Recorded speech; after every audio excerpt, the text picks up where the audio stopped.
अब शुरू करें, अभी शुरू करें, सुनेंगे ना जी, सुनेंगे लगले पीटेंगे, यहाँ से पीट ना सकते हैं। समस्या ये है, क्लासवा खत्म कर लीजिए, शांति बना कर रखिए। मेरा टारगेट इसको लेकर के है कि 2 दिन में इसको खत्म करना है, यानी आज और कल में। हाँ, सिलेबस पीछे चल रहा है। अरे उतना पेज है, पेजवा में जो पढ़ना है वो ना देखो, थोड़ा कोई छूटे कुछ समझ में ना आए तब बोलना। पेज कितना है वो इम्पोर्टेंट थोड़े है, वो पेज कितना 1 घंटा में पूरा किताब पढ़ जाए तो बात कर रहा है। हाँ लगा बाजी, कल समझाना है, इसीलिए तो तुमको साल भर लग रहा है, यहाँ बात पढ़ने की है। हम ये बोले हैं समझाने के लिए, तू कह रहा है कि इतना पेज है पढ़ जी, उतना पेज है इसीलिए तो 2 दिन में किया हुआ है। उस पेज में बहुत सारे बतंगर है, बतंगर के कुछ साइड और कुछ को शॉर्ट में उदाहरण है, तो उदाहरण समझा देंगे, समझ गए। हाँ अब वो है तो उसको जो है उसको पढ़ने की जरूरत है, हाँ वो पहले इस चैप्टर से है नहीं तो वैश्वीकरण देख रहा है। चलो देखो यहाँ, आज हम लोग जो पढ़ेंगे वो इकोनॉमिक्स का 4था चैप्टर, 5वां है। अच्छा हाँ 5वां चैप्टर, देखूं कैमरा ना लोग, एक और चश्मा लगा खोजो ना। नाम का है चैप्टर का रोजगार एवं सेवाएं, इसको पढ़ना है ठीक। और उसके बाद 2 दिन में सोचने के इसको निपटा दे, आज कल में खूब जाएगा तब परसों देखते हैं कहाँ खत्म होता है। चलिए ये चैप्टर पर, चैप्टर का नाम है रोजगार और सेवाएं। तो सबसे पहले तो हम ये जाने कि रोजगार होता क्या है। कहाँ से है? लाइन से ऊपरी वाला के क्या जरूरत है तुमको बताओ, ला तो यहाँ किताब लाओ। इस किताब में लिखा हुआ है सेवा क्षेत्र रोजगार में काफी महत्व है। ये तू नहीं पढ़ेगा तो ना चैप्टर को खत्म होने दो। ये रोटी कपड़ा मकान की आवश्यकता के पूर्ति करने के लिए हम लोग कुछ काम करते हैं, उस काम को करने जो करते हैं वही है रोजगार। अगर तुमको काम मिल गया तो आपको रोजगार मिला हुआ है, अगर आपके योग्यता के अनुसार आपको पैसा और काम नहीं मिल रहा है तो आप बेरोजगार है, यही सब इसमें तो लिखा हुआ है। इसमें जो मुख्य चीज है वो तो काट के निकाल ही दिए हैं। इसमें तुमको पढ़ना है रोजगार, बेरोजगारी, यानी बेरोजगार का होता है या सेवा क्षेत्र। इसमें 3 ही चीज तुमको मिलेगा मुख्य रूप से, वो तीनों चीज यहाँ लिखा हुआ है। लाइन से पढ़ें कि सेवा क्षेत्र में रोजगार का महत्व काफी अधिक है। रोजगार से हमारा अभिप्राय देश के मानव संसाधन के ऐसे कार्यों में लगाना है जिससे देश की उत्पादकता बढ़ सके और सामान्य जनमानस के लिए न्यूनतम आवश्यकताएं जैसे कि रोटी कपड़ा मकान पूर्ति हो सके। अर्थात रोजगार हम काहे ला करते हैं, अपन आवश्यकता की पूर्ति लगी ना। तो थोड़ा यहाँ आ जाइए, थोड़ा सा एडवांस बनिए, जहाँ पे जरूरी रहेगा कि आपको लाइन बाई लाइन की आवश्यकता है। जैसे इतिहास 4था चैप्टर पढ़ाएं, कुछ काट कुट किए हैं, जरूरी था पढ़ा दिए। अब यहाँ पे कई सारे उदाहरण है, फालतू की बातें हैं, तो हम ऐसे ही तुमको समझा ही देंगे ठीक। यहाँ पे देखो, रोजगार के अगर परिभाषा पूछ देवे कि रोजगार किसे कहते हैं तो तुमको यही लिखना है। जब कोई व्यक्ति अपनी क्षमता, कौशल मतलब अपना स्किल और अपनी श्रम का उपयोग करके किसी संस्था में, उद्योग में, सेवा क्षेत्र में या कोई और जगह पे, व्यवसाय में या फिर खुद के काम में करके धन कमाता है, इनकम करता है, तो उसको हम रोजगार कहते हैं ठीक। कहीं पे भी सिंपल एक भाषा में इसको कहो तो तुम कहीं पे कोई काम कर रहे हो, काम करने का उद्देश्य तुम्हारा रोजगार है, उद्देश्य तुम्हारा आय है ठीक। किसी जगह तुम काम कर रहे हो, काम करने का उद्देश्य तुम्हारा आय है और उस आय कमाने का उद्देश्य तुम्हारे जीवन के जो मूलभूत आवश्यकता है उसकी पूर्ति करना है, तो वो आप रोजगार कर रहे हैं। जैसे अभी हम यहाँ पे है तो मेरा क्या है, रोजगार है, और ये मेरा स्वयं का रोजगार है, खुद कर रहे हैं, अपना है, किसी क्या नहीं। कोई है किसी दूसरे के संस्था में करेगा, हम किसी फैक्ट्री में काम करते हैं, किसी सर्विस वाले में, जैसे हम ऑटो चला रहे हो, डॉक्टरी वाला काम कर रहे हो या कॉल सेंटर में काम कर रहे हो तो ये सब का हो गया, बैंक में काम कर रहे हो तो सब का हो गया, सेवा वाला काम हो गया ठीक। हाँ देखो अब चाहे यहाँ भी देखो, यहाँ पे 2 चीजें हो रही है। एक तो हम स्वयं का काम कर रहे हैं, साथ ही साथ हम दूसरा सेवा भी दे रहे हैं। दोनों काम ना करेंगे, क्या चीज है, सेवा है, बदले में आपको कुछ नहीं मिलता है, पैसा के बदले क्या दे रहे हैं हम, सेवा। या कोई अपना बिजनेस किए हुए हो, इसको व्यवसाय में भी तुम रख लो, अपना व्यवसाय के। तो ये सब जब काम करते हैं, ये काम करने का मेरा उद्देश्य क्या है, किस उद्देश्य से हम यहाँ पे इतना पूंजी लगा करके ये शुरू किए हैं, आय कमाने के लिए, इनकम के लिए, पैसे कमाने के लिए। पैसा क्यों चाहिए हमको? क्योंकि हमारी जिंदगी की कुछ आवश्यकता है, उसकी पूर्ति करना है। वो पूर्ति होगा किससे? पैसों से। तो उसके लिए क्यों है? तो इस तरह के जो भी हम काम करते हैं वो क्या कहलाता है? रोजगार कहलाता है। अब यही तो आवश्यकता कि वहाँ रोटी कपड़ा मकान लिखा हुआ है, जो मूलभूत आवश्यकता है, चाहिए ही चाहिए। ठीक। अब है कि तो रोजगार ये है, तो बेरोजगार किसको कहते हैं? तो जैसे मान लो हम यहाँ पे अब ग्रेजुएट हैं, और ग्रेजुएट वाला मेरे पास क्षमता भी है, यानी ग्रेजुएट लेवल के नॉलेज भी है। काहे कि बहुत हम अपने को भी मान लेते हैं, ठीक, कि हम ऐसे भी हैं जिसके पास डिग्री तो है कि ग्रेजुएट हैं, लेकिन नॉलेज ग्रेजुएट वाला तो छोड़ो, उसको 8 9th वाला भी नहीं है। अब वो कहेगा कि हमको ग्रेजुएट लेवल का जॉब चाहिए, तो पॉसिबल नहीं है। लेकिन हम ग्रेजुएट हैं, उस लेवल का मेरे पास नॉलेज है, और उस तरह के हमको काम नहीं मिल रहा है। काम मिला तो उस लेवल का हमको वेतन नहीं मिल रहा है, तो हम वो काम करेंगे? मान लो उस लेवल का हमको काम मिल गया। जैसे मान लो अभी कोई टीचर है जो IIT से, मान लो कोई स्टूडेंट पास किया, IIT कंप्लीट किया, उसको हम रखे पढ़ाने के लिए, कहेंगे तुमको 10,000 का महीना देंगे। IIT उसको करेक्ट किए हुए है, वो उसमें पास है, डिग्री वगैरह सब मिल गया है, नॉलेज भी है, और उसको हम कहेंगे कि 10,000 के महीना पे तुम मेरे यहाँ काम करो, या सरकार कहे कि तुम कोई वैकेंसी निकाले हैं, इसमें जॉब करो, तुमको 10,000 के महीना देंगे। क्या वो व्यक्ति वो जॉब करेगा? क्योंकि जिस लेवल का वो ज्ञान अर्जित किया उसका अपमान हो जाएगा। तो वो बेरोजगार, यानी बिना काम के घरे बैठना मंजूर है उसको, वो कर लेगा लेकिन वो काम नहीं करेगा, तो उसको कहते हैं बेरोजगार। और एक हम है, मान लो हम है अंगूठा छाप, हम करें कि हमारा जॉब ना मिल रहा है, तो हमको बेरोजगार नहीं कहा जाएगा। आपकी योग्यता ही नहीं है, लेकिन मुझ में योग्यता है, मुझे काम नहीं मिल रहा है, या योग्यता है काम भी मिल रहा है लेकिन उस स्तर का हमको वेतन नहीं मिल रहा है, तो हम वो काम नहीं करेंगे, और हम क्या कहलाएंगे? बेरोजगार कहलाएंगे। तो हम लोग के देश में बेरोजगारी बढ़ के है। क्यों है? क्योंकि हायर एजुकेशन लिए हुए बहुत सारे लोग हैं, बहुत सारे छात्र छात्राएं हैं जो हायर एजुकेशन लिए हुए हैं, लेकिन उस लेवल के उनको ना तो जॉब मिल रहा है ना तो वेतन मिल रहा है। तो वो दूसरा काम कम दाम में, कम पैसे में, या कम स्तर के काम करने से अच्छा वो क्या करते हैं? घर में बैठे रहते हैं। तो उसको क्या कहते हैं हम लोग? बेरोजगार। यही बात तुमको उसमें लिखा हुआ है। तो यहाँ पे डेफिनेशन पूछ ले, बेरोजगार किसे कहते हैं? तो ऐसा व्यक्ति जो काम करने की इच्छा रखता हो, उसमें क्षमता यानी योग्यता भी हो, लेकिन उसको उचित पारिश्रमिक यानी वेतन, उस काम के बदले जो पैसा मिलना चाहिए, तो जितना मिलना चाहिए उतना न मिले, या उस तरह के इसको काम नहीं मिले, तो वो काम नहीं कर पाता है, और उससे हम क्या कहते हैं? बेरोजगार कहते हैं। तीसरा है तुमको यहाँ पे सेवा क्षेत्र। हम लोग को यही ना पढ़ना है, रोजगार और सेवा। रोजगार पढ़ लिए, अब रोजगार में एक चीज कहा जाता है बेरोजगार, ठीक, या बेरोजगारी करना है तो थोड़ा सा घुमा दो। जब देश की जनसंख्या बेकार बैठी रहे तो उसको क्या कहते हैं? बेरोजगारी है। अपने स्किल के अनुसार, अपने कौशल ज्ञान के अनुसार वो काम नहीं कर पाता है, बेकार बैठा हुआ है, मुफ्त की रोटियां घर में तुर रहा है, तो उसको हम क्या कहते हैं? इस सिचुएशन को हम बेरोजगारी कहते हैं। समझ गए? सेवा क्षेत्र का है। सेवा क्षेत्र से हमारा तात्पर्य होता है ऐसे क्षेत्र से जहां शारीरिक शक्ति, कार्य क्षमता और दक्षता के आधार पर रोजगार उपलब्ध कराया जाता है। जैसे यहाँ पे कोई टीचर कहे कि हम पढ़ाने आएंगे, क्या उसको हम शरीर देख के जॉब देंगे? क्या देखेंगे उसका? सबसे पहले उसको हम दक्षता यानी उसका ज्ञान देखेंगे। आप जो आए हैं, मान लो यहाँ 12th तक चल रहा है, आपको यहाँ कि हम 12th में पढ़ाएंगे, ठीक है, तो जांच करेंगे ना कि आप 12th के पढ़ाने लायक है कि नहीं। आप सुखलाएं हैं कि बॉडी बिल्डर हैं कि क्या है, उससे हमको लेना देना नहीं है। आप मानसिक रूप से कितना तैयार हैं, और कितना देर आपको पढ़ाने की क्षमता यानी कार्य करने की क्षमता आप में कितना है, कितना देर आप बोल सकते हैं। देख रहा है 2 दिन पर हमारा गला बैठ जा रहा है बोलते बोलते।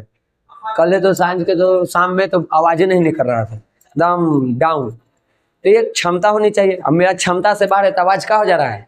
बैठ जा रहा है। नीरज सर हैं, उनको बोल दो यहाँ से सर मेरा पर पहुँचा देंगे, आवाज़ भर देंगे, कहियो ना कुछ होता है, भगवान हमारा वाला उसको दे देते, कितना बढ़िया रहता।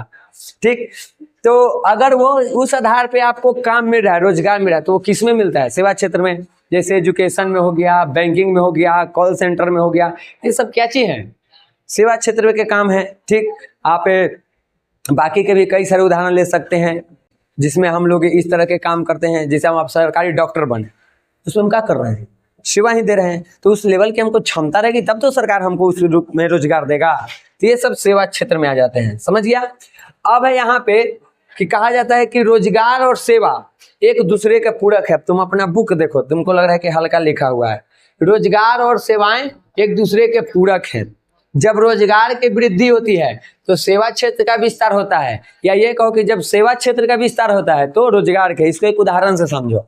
मान लो ये कोचिंग है, ठीक, यहाँ पे तो सेवा क्षेत्र वाला काम होता है। हम ये कोचिंग लगाएं तो एक सेवा क्षेत्र का यहाँ पे फैक्ट्री लग गया, कंपनी लग गया, जो भी समझना है समझो, एक संस्था है। अगर यहाँ पे हम ये लगाए हैं तो बच्चे पढ़ने आएंगे, 100 आए, 200 आए, 500 आए, 1000 आए। जैसे जैसे जनसंख्या बढ़ेगी, क्या हम अकेले उसको हैंडल कर पाएंगे? तो उसको हैंडल करने के लिए हमको लोगों को रखना होगा, टीचर्स रखेंगे, कई सारे स्टाफ रखना होगा, बाकी नोट्स वगैरह जो भी सब करना है, अकेले तो हम नहीं कर पाएंगे, तो लोगों को रखेंगे। तो जैसे हम एक सेवा क्षेत्र लाएं, जैसे ही इसका विस्तार हुआ इस सेवा क्षेत्र संस्था का, तो रोजगार का विस्तार हो जाएगा। हम लोगों को यहाँ रखने लगेंगे, रोजगार देने लगेंगे। या ये कहो कि जैसे ही हम यहाँ पे अपना रोजगार को बढ़ाएंगे तो सेवा क्षेत्र के विकास हो जाएगा। हम सेवा क्षेत्र के विकास कैसे करें? हम यहाँ एक छोटा सा रोजगार खोले हैं, मेरा रोजगार है, ये सेवा क्षेत्र से जुड़ा हुआ एक रोजगार किए हुए हैं। अगर ये मेरा रोजगार बढ़ जाए, 100 की जगह 500 लेखन हो जाए, तो मेरा रोजगार क्या होगा? बढ़ जाएगा। जैसे ही मेरा रोजगार बढ़ेगा तो सेवा क्षेत्र के विस्तार हुआ। जहां हम 100 बच्चों को सेवा दे रहे थे वहां हम 500 को सेवा दे रहे हैं। तो ये दोनों एक दूसरे से जुड़ा हुआ है। अगर ये बढ़ा है तो ये निश्चित रूप से बढ़ेगा, या ये कहो कि अगर ये बढ़ा तो ये भी निश्चित रूप से बढ़ेगा। दोनों एक ही सिक्का के पहलू माना जाता है। बुक में तुम्हारा लिखा हुआ है दोनों एक ही सिक्का के दो पहलू है, या एक ही तराजू के दो पलड़ा हैं। पढ़ो अब जाके। अब पलड़ा तराजू के हमने के यहाँ सकता है, वो तो हम एग्जाम्पल देके तुमको समझा ही दिए। कहाँ है लिखल पूरक, न दिखा तराजू पलड़ा। पलटो ऐसे करेगा तब थोड़े 2 दिन में खत्म होगा। क्या तराजू पलड़ा चाहिए? पढ़ो तो मैया यहाँ का लिखल है, निकालो कितना, पेज नंबर 104 पढ़ो। यहाँ पर भी लिखा हुआ है उसके बारे में, एक दूसरे के पूरक के नीचे क्या लिखा हुआ है, पढ़ो नीचे वाला में, लाइन से पढ़ो, वहीं से सेवा क्षेत्र के नीचे से। पर छोटा कहीं के पढ़ो लो, तो बात करिए। अब देखो आर्थिक विकास का क्षेत्र देखो, तो यहाँ पे रोजगार एवं सेवाएं आर्थिक क्रियाओं के विकास और विस्तार से उपलब्ध होती है। ठीक, हम लोग ये जितना भी काम करते हैं रोजगार और सेवा, इसका उद्देश्य क्या होता है? पैसा। यानी इसमें एक तरह से हम कौन सा काम करते हैं? आर्थिक क्रिया। पैसा जैसे जुड़ा उसको हम आर्थिक में रखते हैं, तो आर्थिक क्रिया का विकास होगा। अगर मेरा रोजगार विकसित हो रहा है तो सेवा हो जाएगा, अगर सेवा हो रहा है तो अब रोजगार हो जाएगा, और जब ये दोनों विकसित होगा तो इसका भी विकास होगा। अब यहाँ पे 100 बच्चे हैं और फिर 500 बच्चे होंगे, क्या इनकम बराबर रहेगा? इनकम में विस्तार होगा, उसका भी विकास होगा। तो ये सभी एक दूसरे से जुड़े हुए हैं। अब आर्थिक विकास के आधार पे हम लोग इसको 3 क्षेत्र में बांटते हैं। ये जो पूरा तुमको ये रोजगार सेवा है, इसको हम 3 भाग में बांटते हैं, और तीनों हम लोग पीछे क्लास में पढ़े हुए हैं। प्राथमिक, द्वितीय, तृतीय, यानी कृषि क्षेत्र, फिर उद्योग क्षेत्र और सेवा क्षेत्र। वही यहाँ पे पढ़ना है। अब इसमें बताओ, कुछ बताने की जरूरत है? कृषि क्षेत्र में कहा आता है, प्राथमिक में ना पता है, चैप्टर के आधार पे देखो क्या बताया है। यहाँ से ये लाइन तुम्हारे लिए इंपॉर्टेंट है। ठीक, भारत एक कृषि प्रधान देश है। कृषि क्षेत्र पर यहाँ पे कुल जनसंख्या का 67% का बोझ है, यानी कि जितना हमने के देश के जनसंख्या उसमें से 67% किस पे डिपेंड है?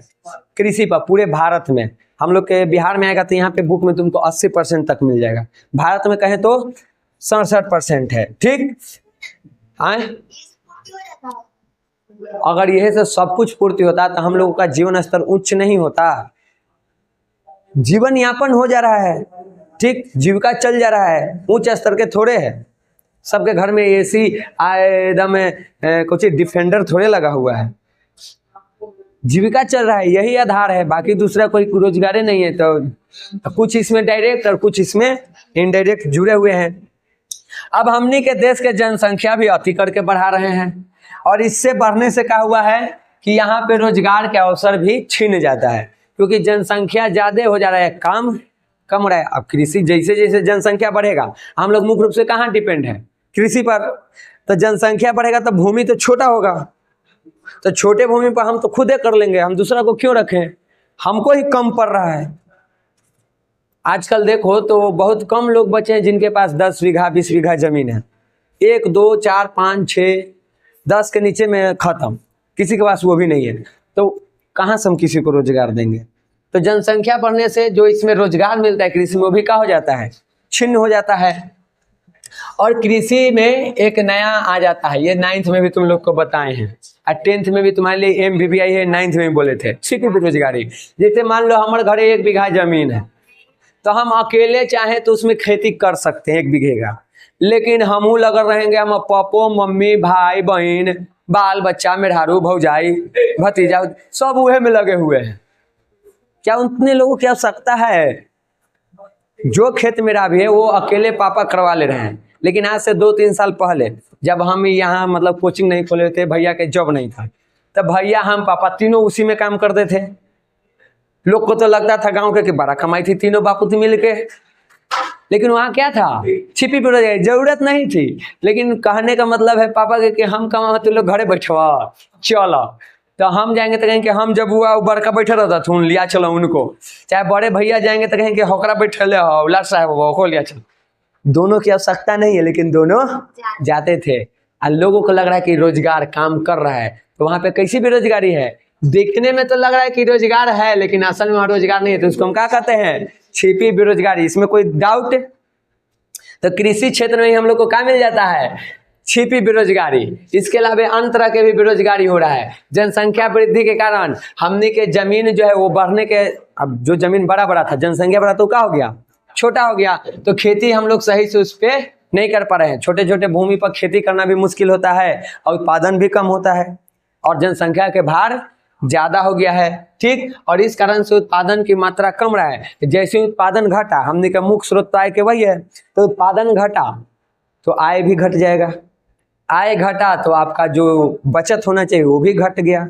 जब बचत घटेगा तो आप निवेश भी कम करिएगा। अब जब निवेश कम करिएगा तो अगला साल फिर उत्पादन घट जाएगा। अब फंस गए बोला चक्र में, पीछे जो पढ़े हैं, तो इस कारण से हम लोग इसमें फंसे हुए हैं, समझ गया। दूसरा है तुम लोगों को उद्योग क्षेत्र। हाँ, तू इतना महान की तरह से पूछे, अभी तो पूछ नहीं देगा, पूछा हुआ है कि छिपी बेरोजगारी कहाँ पाई जाती है, तो कृषि में। समझ गए? क्वेश्चन बैंक जब सॉल्व कराएंगे तो देखना उसमें मिलेगा। देखो यहाँ पे अब रोजगार का दूसरा जो क्षेत्र है जो रोजगार देने का काम करता है वो है उद्योग क्षेत्र, यानी जितने भी इंडस्ट्रीज हैं फैक्ट्रीज हैं वो, ठीक। इस क्षेत्र के माध्यम से भी हम लोगों को रोजगार मिल रहा है। या अगर मान लो यहाँ पे कोई इंडस्ट्री लग जाए, कोई फैक्ट्री लग जाए, तो जाहिर सी बात है इधर के कुछ लोगों को तो वहाँ पे रोजगार मिल जाएगा। हाँ, ईटा वाला लगल है, ये उद्योग समझ रही है, ये सब एकदम कुटीर उद्योग लघु उद्योग में आता है। उद्योग मतलब जैसे यहाँ पे अभी मतलब मुकेश अंबानी जी के एगो नया कंपनी खुला है, कंपा नाम सुना है? हाँ हाँ, ये थी बेचता है कोल्ड ड्रिंक। हाँ। अभी देखो उन्हें वेदा नाम के वो कंपनी खुलने वाला है, उसको उद्योग कहते हैं। उधर के मतलब सरमेरा के उस तरफ जितना जमीन है ना, 3-4 गांव का पूरा जमीन कब्जा हो गए। कब्जा इसलिए हो गया कि आधा जमीन के कागजे नहीं है, व्यापारी वर्ग लूट के। तो हमने के हमेशा सोचने होते रहा है, अब वो वहां खुलेगा, हमको न मिले तुमको न मिले, किसी को तो वहां रोजगार मिलेगा। वहां पे हजारों के संख्या में लोग काम करेंगे, तो उनको खाना पीना रहना ये सब तो चाहिए, वो सब कौन उपलब्ध करवाएगा? आना जाना है कौन उपलब्ध कराएगा? हम लोग। एक उद्योग खोलता है तो इनडायरेक्टली बहुत सारे फायदे होते हैं उसको, समझ गए? वो बहुत सारा फायदा, कुछ डायरेक्ट जो उसमें काम कर रहे हैं, कुछ इनडायरेक्ट जो उसमें काम नहीं कर रहे हैं। मान लो उस फैक्ट्री में हम काम किए, हम नहीं करेंगे, हम तो यहाँ हैं।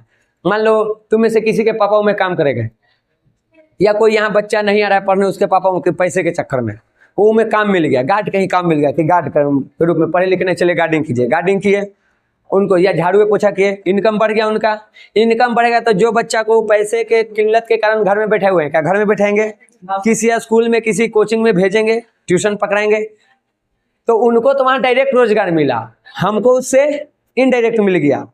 हम कंपनी से नहीं जुड़े हुए हैं, लेकिन वो बच्चा यहाँ पढ़ने आएगा तो मेरा इनकम बढ़ेगा, तब हमको भी रोजगार मिल गया। वहाँ पे जो ऑटो चलाएगा, कंपनी में वो काम नहीं कर रहा है, लेकिन ऑटो से लोगों को भेज रहा है, उतार रहा है, पहुंचा रहा है, तो उसको रोजगार मिला। चाय के टपरी खोले हुए हैं, उसको रोजगार मिला। जब उसको मिला तो वो अपने बच्चों को स्कूल भेजा, तो स्कूल वालों को मिल गया, तो इनडायरेक्टली वो फायदा पहुंचा रहा है। तो इस तरह से उद्योग भी हम लोगों को क्या करता है, प्रत्यक्ष और अप्रत्यक्ष दोनों तरीके से रोजगार देने का काम करता है। समझिए ये चीज। आगे देखिए, हम लोग के देश में औद्योगिक विकास की गति में अभी तेजी आया है। ठीक, हाँ, पहले नहीं था, लेकिन अभी थोड़ा तेजी से आगे बढ़ा है। भले हम लोग के राज्य में भी धीमा है, लेकिन देश में बात करो तो इसमें तेजी आया है। और जितने तेजी आया उतना ही लोगों को रोजगार मिला है। आज उद्योग क्षेत्र में बहुत सारे हम लोग के जनसंख्या के अच्छा खासा हिस्सा उद्योग क्षेत्र में कार्य कर रहा है। और तीसरा कौन है, सेवा क्षेत्र। आज के डेट में वर्तमान में सबसे महत्वपूर्ण है। ओए लड़की, बर्थडे में गई थी राते, तो नींद काहे आ रही है? अच्छा, खिस्सा सुनते सुनते। देखिए यहाँ पे तो सेवा क्षेत्र सबसे ज्यादा महत्वपूर्ण है। ये भी सवाल तुमसे पूछा जाएगा कि आज के हम लोग के सकल घरेलू उत्पाद में सबसे ज्यादा योगदान किसका है? जीडीपी में देश के जो मेन इनकम है, सबसे योगदान किसका है? तो एक समय था 1950-60 के दशक में, जब कृषि क्षेत्र के था लगभग 65% के आसपास, लेकिन आज बदल गया है।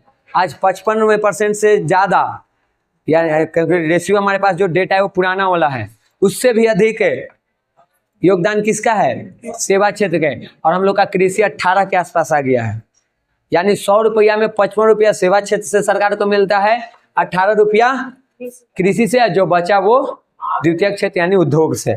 वो इसी के बारे में देखो, आज हम लोग के टाइम है उदारीकरण और वैश्वीकरण के। अब उदारीकरण वैश्वीकरण क्या है, अब इसका अगला चैप्टर में है, इसलिए इस पर अब ज्यादा हम बात नहीं करेंगे। ठीक, अगले चैप्टर का नाम है वैश्वीकरण, उसमें हम लोग निजीकरण, वैश्वीकरण और उदारीकरण तीनों को हम लोग वहां समझ लेंगे। वैश्वीकरण में बस इतना समझ लो कि आज पूरा विश्व एक दूसरे से जुड़ गया है।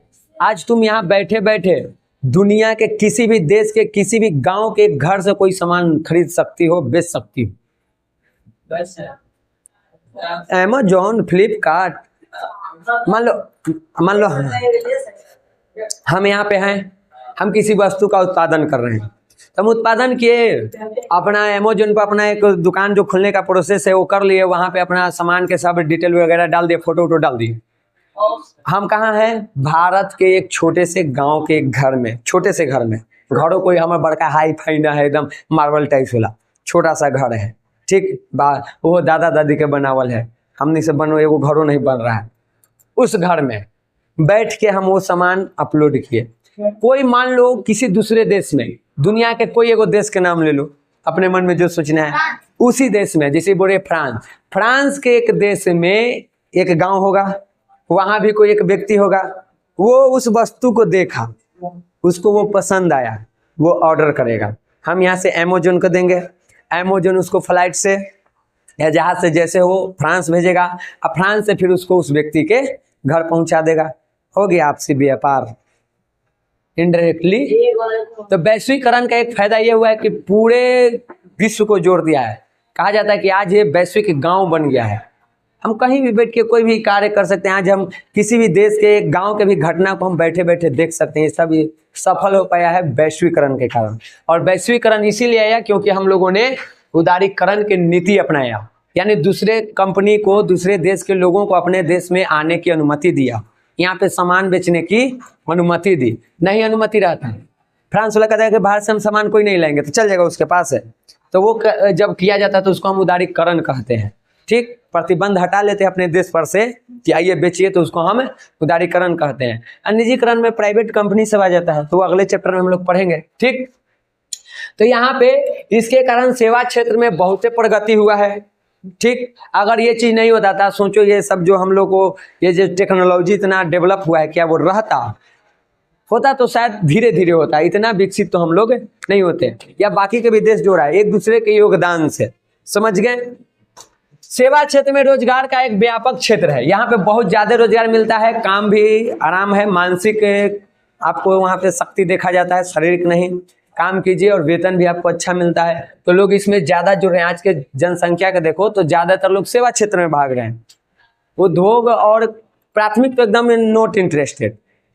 कृषि सब कोई के सुन कभी पूछो क्लास में कि क्या बनना है, कोई कहता है कि हम किसान बनेंगे? सब हम IAS बनेंगे, हम डॉक्टर बनेंगे, हम ये बनेंगे, हम वो बनेंगे। चाहे तो कहेगा कि हम अपना बिजनेस करेंगे, यानी उद्योग लगाएगा, चाहे तो सेवा क्षेत्र में जाएगा।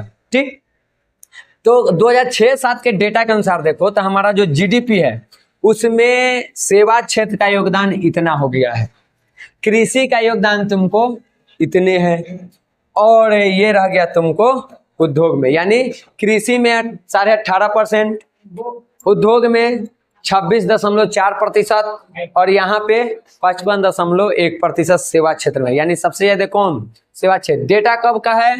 6-7, यानी लगभग 20 साल पहले का। 20 साल बाद ये हमको लगता है कि 60 के आंकड़ा पार कर गया होगा, क्योंकि तब में अब में कई सारे बदलाव हुए हैं।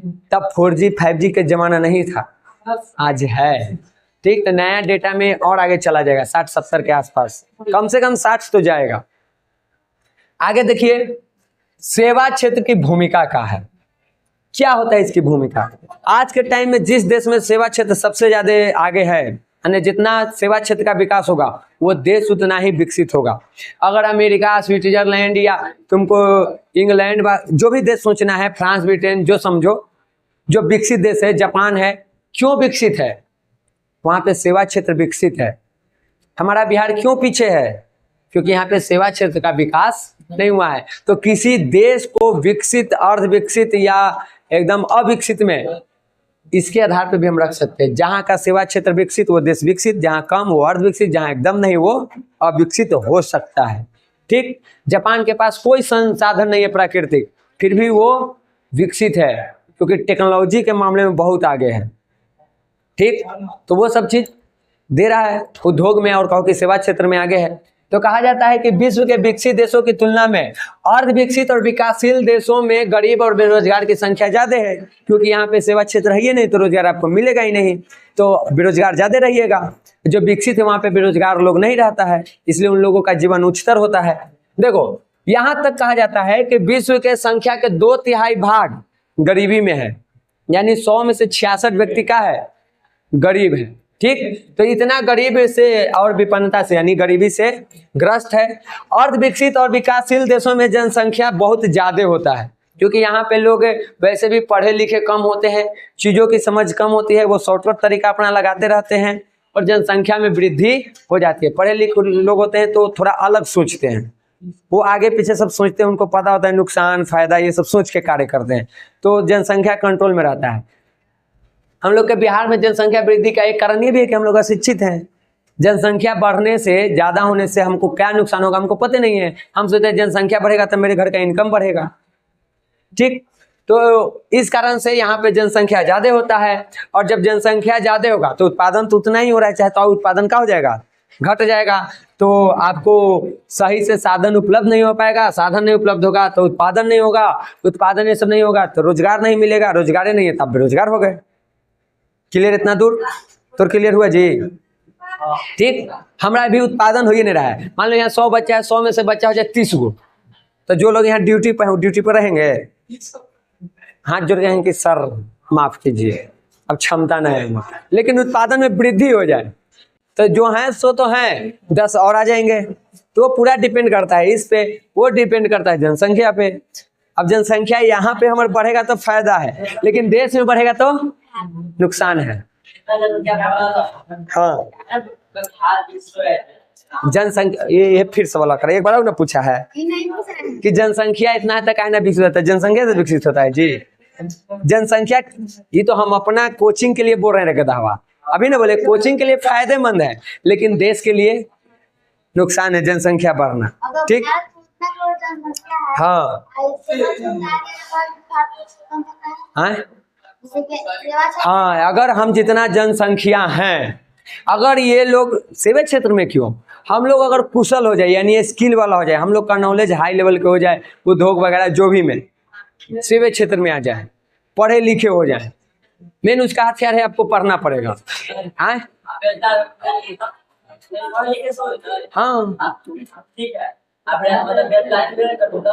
पढ़े लिखल में 3 गो पढ़ल लिखल हुआ है, कैटेगरी, एगो पढ़ल, एगो अनपढ़, एगो पढ़ल लिखल अनपढ़। आप किस कैटेगरी के ये सोचिए। पढ़ा लिखा व्यक्ति बेरोजगार रहने के उसको बहुत कम चांसेस होता है, न के बराबर। जिसके पास नॉलेज है वो उसके नॉलेज के दम पे आप उसके तरफ अट्रैक्ट हो ही जाइएगा, उसका सर्विस आपको पसंद आ ही जाएगा। पढ़ा लिखा अनपढ़ तो बेचारा बीच में रहता है, न नलिए साफ कर सकता है, क्या कि शिकायत हो जाएगा कि इतना पढ़ल है।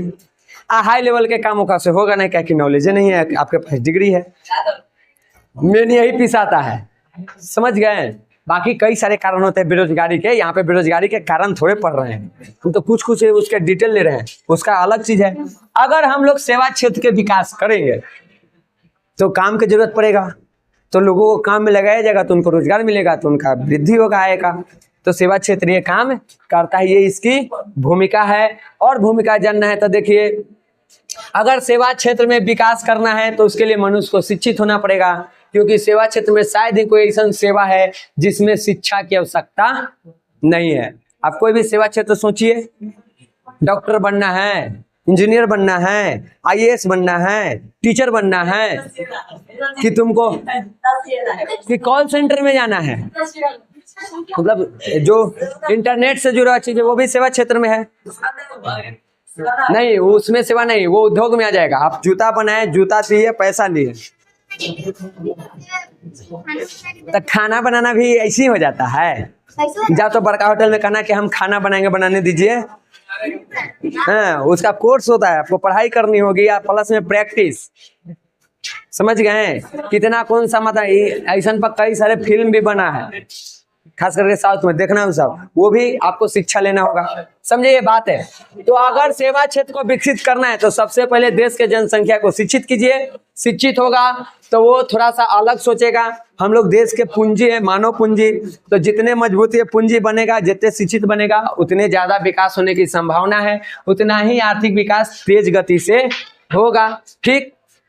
और आगे कहा जाए, हाँ बुआ, हाँ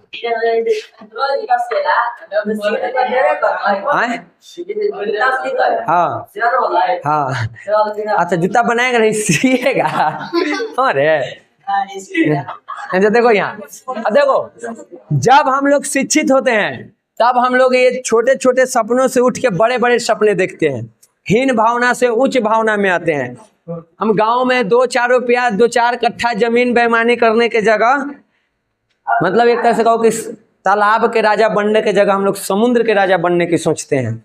तो सोच हमारी ऊपर चले जाती है, और जब सोच ऊपर जाएगा तो हम काम भी ऊपर लेवल के करेंगे। जब काम ऊपर लेवल के तो आय भी ऊपर लेवल, तो हमारा जीवन स्तर ऊंचा। अगर हमारा जीवन स्तर ऊंचा तो देश का भी स्तर ऊंचा। समझ गए। तो ये सेवा की इसमें भूमिका होती है।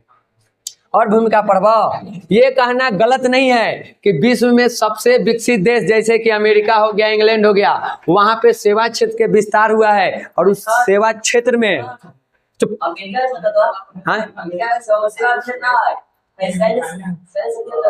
यार बल्कि कौन कहा कि अमेरिका में सेवा क्षेत्र नहीं है, सबसे ज्यादा नहीं है।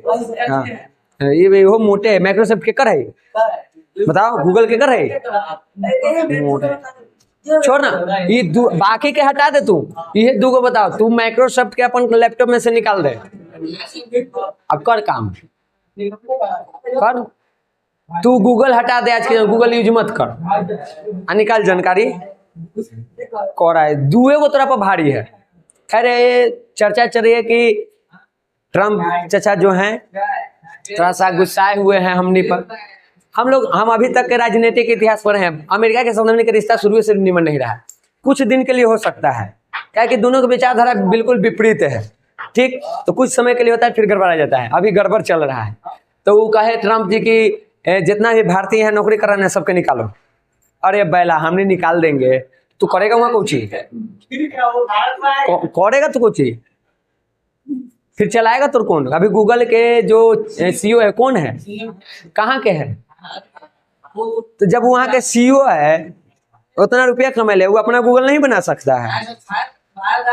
अब भारत के बन रहा है कॉमेट नाम के, अगर आ जाएगा, जैसे चीन अपना यूट्यूब अपना गूगल ही सब रखता है, अमेरिका वाला नहीं यूज करता है सब। हमने भी चाह रहे हैं कि यह हमने के देश में बने। देखो सीईओ बन गए, ठीक है, गर्व की बात है, फाउंडर क्यों नहीं, फाउंडर क्यों नहीं, मालिक क्यों नहीं, सीईओ क्यों, हम क्यों नहीं उसका निर्माण कर रहे हैं? ये सोचने की बात है। ये गर्व की बात है कि लगभग देश में कहीं भी चले जाओ हमने के जनसंख्या मिल जाएगा, जितना भी देश विकसित हो में भारत का योगदान है, क्योंकि यहाँ के लोग नॉलेजेबल भी होता है और मेहनत तो जितना करवा ले, कोल्हू के बैल जैसा काम करता है तो है, ठीक करता है, लेकिन तो पैसे देंगे उसी तक पैसा बढ़ाइए ही नहीं तनी मैंने देखी है, हाँ दोगुना पैसा कर देख कैसे वो काम करो हो, ठीक। तो वहाँ पे योगदान है। तो खैर भगवान करे हम लोग का अपना प्ले स्टोर, अपना गूगल, अपना यूट्यूब सब कुछ अपना हो, क्योंकि करोड़ों का पैसा जाता है उसके पास। ये यूट्यूब में है ना, इसमें से 45 रुपया शायद हमको मिलेगा या 55 अगर इनकम होता, बाकी वो रख लेगा, ठीक। अगर वो पैसा देश में रहे, देश रखे तो हमने के ना विकास होगा। हजारों करोड़ में यहाँ से पैसा खाली इंटरनेट से जाता है, ठीक। जो गूगल वगैरह ये सब हम लोग टिकटॉक या इंस्टाग्राम वगैरह जो यूज करते रहते हैं, उससे गेम वगैरह जो खेलते रहते हैं, प्ले स्टोर पर आ गया था बीच में कंडीशन लगा दिया कि जो भी ऐप रखें उसको 30% इनकम के लेंगे। जिस मान लो हम यहाँ पे ऐप रखें, ऐप में हम पढ़ा रहे हैं तो वहाँ पे आपको कोर्स खरीदना पड़ेगा, तो आप खरीदे तो मान लो हम 1 लाख के कोर्स बेचे तो 30% यानी 30,000 हमको उसको देना पड़ेगा। पढ़ाएंगे हम कहाँ, ऐप पर, उसको 30,000 रुपया नहीं देंगे तो हमारे प्ले स्टोर पर से ऐप ही हटा देगा, लेकिन फिलहाल वो नहीं हुआ है। तो ये सब अगर अपना देश में लगता तो एक तो ये संतुष्टि रहता कि चलो पैसा तो अपन देश में जा रहा है। जैसे अभी हम 18% जीएसटी भर रहे हैं, तो एक संतुष्टि है ना कि 18% कहाँ जा रहा है, हमारे देश में है, हमारे विकास होगा ओकरा से, एगो कम से कम ही संतुष्टि है ना, वो तो सीधे लेके चला जा रहा है। तो ये सब चीज है। तो हमनी के देश के बहुत बड़ा जनसंख्या इसमें काम कर रहा है। दुनिया भर के जो देश विकसित हैं उनके सेवा क्षेत्र में हम लोग काम कर रहे हैं, उन लोग के यहाँ पे फैक्ट्री है और दिन रात हम लोग उसमें काम करके उनको वो ड्यूटी पूरा करके दे रहे हैं, उनका काम पूरा करके दे रहे हैं, तब वो विकसित हैं, तब वो फायदे में है। अगर हमको हटाते हैं तो वो हो गया पैर पर कुल्हाड़ी मारना, समझ गया। ये बिल्कुल ऐसे ही जैसे मान लो ये बिल्डिंग खड़ा है तो इसमें 4 पिलर हैं, अब बाकी इसमें तुमको बांस लगा हुआ है मोटा मोटा या लकड़ी, ठीक। तो तू सोचेगे हमने पिलर है, इसको बांस को हटा दो, लकड़ी को, क्या ये घर उतना सुरक्षित रहेगा जितना है? अब हटा दीजिए लकड़ी का बोटा, तनी सुन भूकंप आएगा बस चारों गिर जाइएगा, खत्म। तो कभी ये नहीं समझना चाहिए कि वो दूसरे देश के अगर आपको भी उससे फायदा है, ठीक, नहीं तो निकालिए। एक बार अगर हमने अपन में लग गए तो विश्व गुरु बनने में टाइम ना लगेगा, लेकिन बने तब तो ठीक। काहे रे अभी 8वें पर है, रुक ले, ठीक। तो यहाँ के मानवीय संसाधन को दुनिया का सबसे सर्वश्रेष्ठ मानवीय संसाधन कहा जाता है, क्योंकि ये बेहतर काम करके देता है, ठीक। इसके अलावा और आ गया ये, तो बिहार हमने के एक पिछड़ा हुआ राज्य है, ठीक। बिहार देश का एक पिछड़ा राज्य है। बिहार अपने देश यानी यहाँ देश की जगह भारत रख के पढ़ो, बिहार भारत का एक पिछड़ा राज्य है। तो भारत की जगह क्या लिखा हुआ है, देश, पिछड़ा राज्य है। वर्षों से गरीबी के चक्र में हम लोग पीस रहे हैं, केंद्र बिंदु है, गरीबी के जन्म हमारे यहाँ से होता है, ठीक ठीक। देश के बाकी के जो पिछड़े में थे, जो बीमारू राज्य थे, जैसे उड़ीसा, मध्य प्रदेश, उत्तर प्रदेश, ये लोग तो आगे निकल गए हैं, जितना होना चाहिए उतना भले ना हो, लेकिन हमसे वो आगे हैं। और हम लोग के जो विकास की गति वो अभी भी धीमा है, ठीक। बीते कुछ वर्षों में हम लोग का आर्थिक प्रगति हुआ है, जैसे हम लोग के सड़क का निर्माण हुआ, स्वास्थ्य सेवा, एजुकेशन, इस समय थोड़ा सा बढ़ोतरी हुआ है, लेकिन उतना नहीं हुआ है जितना होना चाहिए। इधर इसका विकास होता है कि उन्हें प्रकृति कहता है कि एक दिन हम तुमको दे देंगे बाढ़ और एक दिन हम दे देंगे तुमको सुखाड़, करो तो कैसे विकास करता है, ठीक। तो ये सब कुछ समस्याएं हमारे पास हैं, झटका का काम ये कर रहा है। फिर भी हम लोग के यहाँ पे संचार सेवा, यातायात सेवा, चिकित्सा सेवा, शिक्षा, अब ब्यूटी पार्लर की से हाँ, लड़कियों की संख्या हमने भी अच्छा खासा है। कुछ अपना रोजगार जैसे सेवाएं करके और हम अपने जीवन स्तर को ऊंचा उठाने का प्रयास कर रहे हैं, अपने आय में वृद्धि करने का प्रयास कर रहे हैं। इसमें हम लोग सेवा क्षेत्र को भी नहीं नकार सकते हैं, इसका भी योगदान है। आज हम लोग जो मार्केटिंग वगैरह जो करते हैं अपने व्यापार का, सेवा क्षेत्र के माध्यम से ही करते हैं, ठीक। या अभी हम यहाँ पे जो काम करें सेवा क्षेत्र से कर रहे हैं, ये जो चल रहा है सब सेवा क्षेत्र के माध्यम से चल रहा है। फोन ये सबको अपने जीवन से हटा दो, व्यापार ठप पड़ जाएगा, स्लो हो जाएगा आपका, ठीक। तो इसको नकार नहीं सकते, इसका योगदान तो है। अब सेवा क्षेत्र को हम लोग 2 भाग में बांटते हैं। सरकारी सेवा और गैर सरकारी सेवा। देखो वैसन काम जो सरकार द्वारा करवाया जाता है सरकारी सेवा हो जाएगा। आप डेफिनेशन समझो, जब देश या राज्य की सरकार लोगों को काम करने के बदले मासिक वेतन देती है और उससे अलग अलग क्षेत्र में काम लेती है तो इसको हम क्या कहते हैं? सरकारी सेवा कहते हैं। यानी सरकार के काम कर रहे हैं हम, बदले में हमको पैसा मिल रहा है, तो क्या है? सरकारी सेवा। जैसे कि मान लो हम सेना में हैं, सेवा दे रहे हैं, पैसा मिलता है। शिक्षा में है, टीचर बने हैं या डॉक्टर बने, या कोई भी वित्त सेवा हम काम कर रहे हैं, बैंक वगैरह जो भी है वो आ जाए।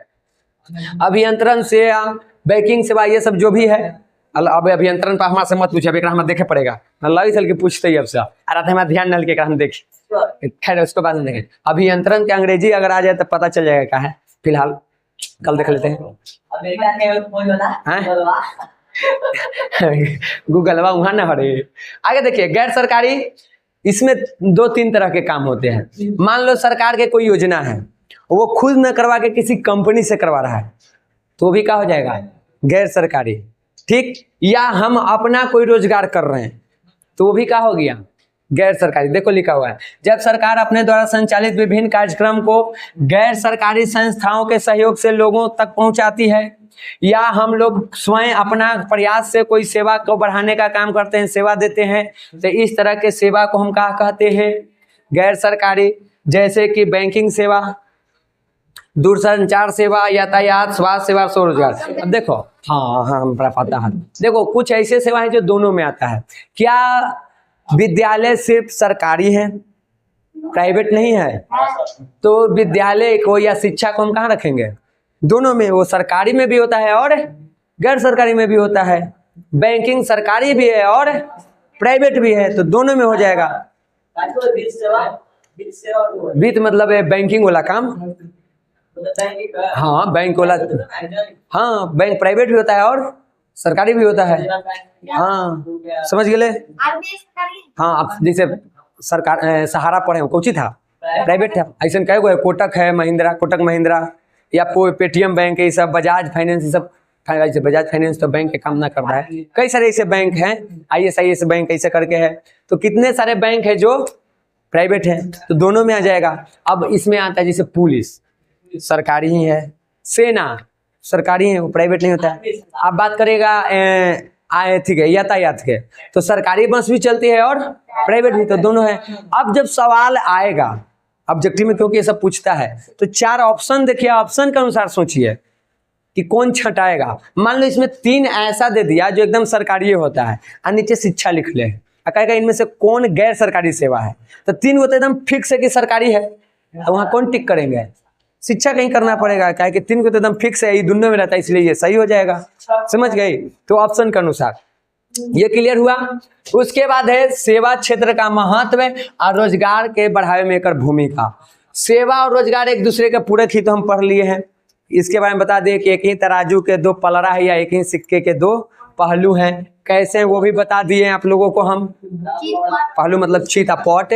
जैसे हम तुमको बता दिए कि मान लो हम यहाँ पे रोजगार लगाएं और उस रोजगार में अगर हमें वृद्धि होता है तो सेवा में वृद्धि, या सेवा में वृद्धि तो रोजगार में वृद्धि, सबको इनकम बढ़ता है। अभी पीछे हम लोग ये कर लिए हैं, करने की आवश्यकता नहीं है, नीचे आ जाएं। अब वही तुमको एक पेज में लिखा हुआ है, तुमको ज्यादा तो पढ़ लो, वहाँ पे पॉलीथीन या किसान के करके एग्जाम्पल दे ले है। हम अपना कोचिंग से तुमको एग्जाम्पल दे दिए, उदाहरण तो कहीं से हम दे सकते हैं। आगे देखिए, जखनी दे रहे तखनी क्या कर रहा था, आगे देखे। सेवा क्षेत्र में विकास के लिए हम लोगों को क्या करना है? अभी बोले शिक्षा बहुत जरूरत है, साथ ही साथ अर्ध प्रशिक्षित और अप्रशिक्षितों की भी आवश्यकता होती है। जो पढ़े लिखे वो इंजीनियर, CEO, मैनेजर बनेंगे।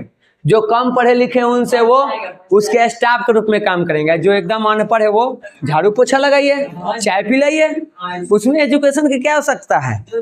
तो सेवा क्षेत्र में हमको तीनों की जरूरत है, तो हम क्यों नहीं ये बने, ज्यादा फायदा है। ठीक, ऐसे आवश्यकता तीनों को होता है। अब इसमें नीचे एक जगह तुमको जो ये लिखा हुआ है सेवा क्षेत्र का महत्व, उसमें नीचे ये लिखा हुआ मिलेगा वैल्यू एडेड क्या है। ठीक, देखिए, जब वस्तु की गुणवत्ता में वृद्धि करके और उसको हम ऊंची कीमत पर बेचते हैं तो इसी को हम लोग क्या कहते हैं? यहाँ एगो बूंदा लग गलक है यहाँ। ठीक, तो इसी को हम लोग वैल्यू एडेड कहते हैं। वैल्यू एडेड मतलब, वैल्यू मतलब क्या होता है? महत्व। ऐड मतलब जोड़ना। जैसे मान लो क्या कहें, बुडवाना, जैसे ही हम पहने हुए हैं, ठीक, कारा है। अब सुनो, या मान लो पेन को ले लो, पेन है, ठीक, इस पेन पर हम एकदम सोना हीरा के जे एकरा पर परत चढ़ा दे, यहाँ वहाँ हीरा लगा दे, तो इसका दाम का अगर मान लो इसका दाम 500 है, तो क्या हीरा के परत चढ़ने के बाद भी इसका दाम 500 रहेगा? कितना हो जाएगा? करोड़ों में चला जाएगा, कम से कम लाखों में तो जाएगा। तो इसमें हम क्या किए? वैल्यू जोड़े, यानी इसके महत्व को हम क्या कर दिए? बढ़ा दिए। जैसे जिस बेंच पे आप बैठे हुए वो क्या था? लकड़ी। क्या जिस दाम पर लकड़ी खरीदा था बनाने वाला, उसी दाम पे हम इसको खरीदे हैं। इसको एक आकार दिया, इसको एक बढ़िया से रूप आकार दे करके जब तैयार किया तो इसका वैल्यू क्या हो गया? बढ़ गया। तो इसी को हम क्या कहते हैं? वैल्यू। इसकी क्वालिटी को हम बढ़ा देते, यही कहलाता है तुमको वैल्यू एडेड। सवाल में ही जवाब है, ठीक, समझ गई? ये क्लियर है? अगर पूछ दे कि वैल्यू एडेड क्या है या इससे आप क्या समझते हैं तब बता दे भी। अब देखिए, हमने के देश में बेरोजगारी है, तो उस बेरोजगारी को खत्म करने के लिए केंद्र सरकार और राज्य सरकार लगातार एक से एक कार्य कर रहा है, एक से एक योजनाएं ला रहा है ताकि इसको खत्म किया जाए। जैसे किताब में तुमको सब लाइन से मिल जाएगा, ठीक। जैसे काम के बदले अनाज, ये कब आया था? डेट सब दिया हुआ है। राष्ट्रीय ग्रामीण रोजगार कार्यक्रम कब आया? ग्रामीण युवा स्वरोजगार। अब ये सब क्या है वो पढ़ना नहीं है, बस अभी तुमको यही याद रखना है। ग्रामीण भूमिहीन रोजगार गारंटी कार्यक्रम, हाँ है, दमाधर। देखिए, तो ये सब के टाइम बताया गया है कि सरकार ये सब योजना कब कब लेकर के आया है, ठीक। अब इसमें तुमको जो सबसे ज्यादा इंपॉर्टेंट वो ये है, ये कई बार एग्जाम में पूछ लिया है ना कि जवाहर रोजगार योजना कब आया था, तो याद रखना 1900, अरे जवाहरलाल नेहरू के नाम पर रोजगार देने की एक योजना आई थी, रोजगार देने के लिए। तो वो नहीं पूछता कि ये रोजगार क्या है, क्योंकि वो पढ़ना ही नहीं है तो पूछेगा कहाँ से। वो पूछता है जवाहर रोजगार योजना कब आया था।